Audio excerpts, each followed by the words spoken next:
ក្នុងពេលដែលគ្រប់គ្នាជួបជុំគ្នាហើយអញ្ចឹងលើកទឹកតែមកខ្ញុំនឹកឃើញហើយនេះជាថ្ងៃដែលបងអូនស្រីថ្លៃរបស់ខ្ញុំត្រូវមើលមកគូដណ្ដឹងខ្ញុំមិនដែលឃើញមនុស្សសម័យបុរាណមើលមកគ្នាយ៉ាងម៉េចសោះតែសំឡេងអ្វីហ្នឹងមីឆាប់លើកទឹកតែជូនលោកស្រីវ៉ាងទៅ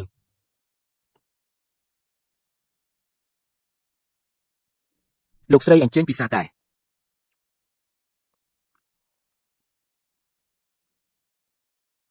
គេនិយាយថាកូនស្រីត្រកូលហានទាំងពូកែទាំងស្អាត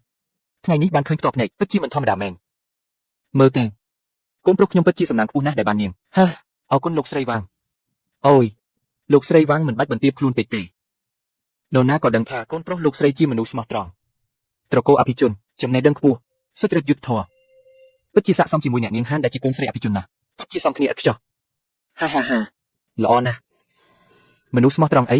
មនុស្សចង្រៃនេះលួចទៅរកស្រីមេម៉ាយរយមិនដឹងជាធ្វើឲ្យស្រីមេម៉ាយប៉ុន្មានមានផ្ទៃពោះខ្លះទេគ្រូសាវ៉ាន់ប្រញាប់រៀបការជាមួយនាងម្លេះគឺគ្រាន់តែចង់រកអ្នកទទួលកំហុសចំនួនប៉ុណ្ណោះដើម្បីកំដៅថោកឲ្យពួកកូនខិតខំស្លាប់ទាំងនោះអ្នកស្រីម្នាក់នេះគឺជាយន្តហោះ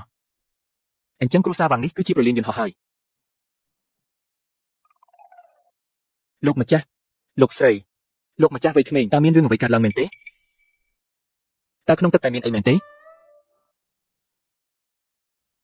អត់មានអីទេតើនាងនិយាយរីមីស្អីហ្នឹង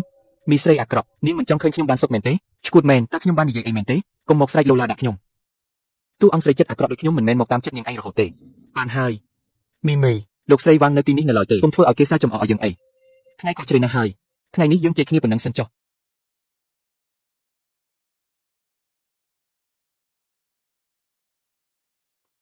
កូនកាត់មាសនេះស័ក្តិសមនឹងភាពឆ្នាំរបស់ក្មួយណាស់ពិតជាស័ក្តិសមមែនអរគុណអ្នកស្រីវ៉ង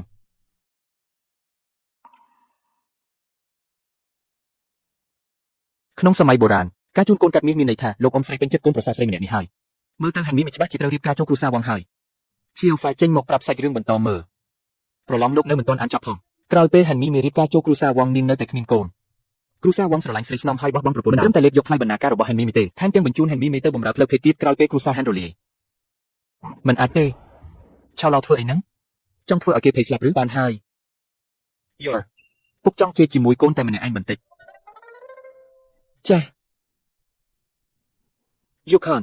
អញត្រឡប់ទៅបន្ទប់មុនទៅគ្រូសានេះលាក់លៀមនិយាយសម្ងាត់អីពីក្រោយខ្នងខ្ញុំហ្នឹង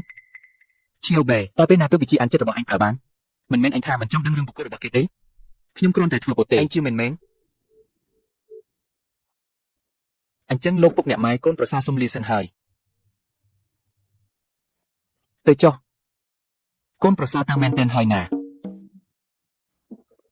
តើពួកគេចង់លួចលាក់ធ្វើអីពីក្រោយខ្នងខ្ញុំធ្វើអីទៅចង់ដឹងណាស់ចង់ដឹងរឿងអាស្រូវគេណាស់អើយលោកម្ចាស់មីអ្នកទាំងអស់គ្នាហើយមែនទេមែនហើយលោកម្ចាស់មីលោកម្ចាស់ទី7អ្នកទាំងអស់គ្នាហើយមែនទេមែនហើយចុះអ្នកទាំងអស់គ្នាថាសម្លេងក្នុងចិត្តរបស់ដាវជាការពិតទេខ្ញុំមិនជឿទេ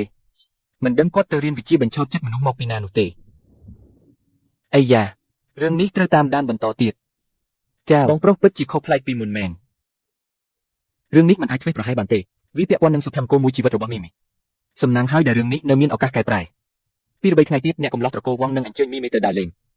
ដល់ពេលនោះចាំយើងសង្កេតមើលគេឲ្យច្បាស់មែនហើយអ្នកកំឡោះវងទាំងពូចម្បូរនឹងរូបសម្បត្តិគឺល្អឥតខ្ចោះខ្ញុំឃើញថាគាត់គ្រាន់តែច្រណែនពេកប៉ុណ្ណោះលួចដាក់បណ្ដាសាក្នុងចិត្តលោកម្ចាស់ទី7ការដើរលេងពី3ថ្ងៃទៀតលោកបងនាំដាវឆៃទៅជាមួយផងទៅមិនដឹងយ៉ាងម៉េចទេក្នុងចិត្តខ្ញុំនៅតែមិនអស់ចិត្តសោះបាត់អ្នកម៉ែ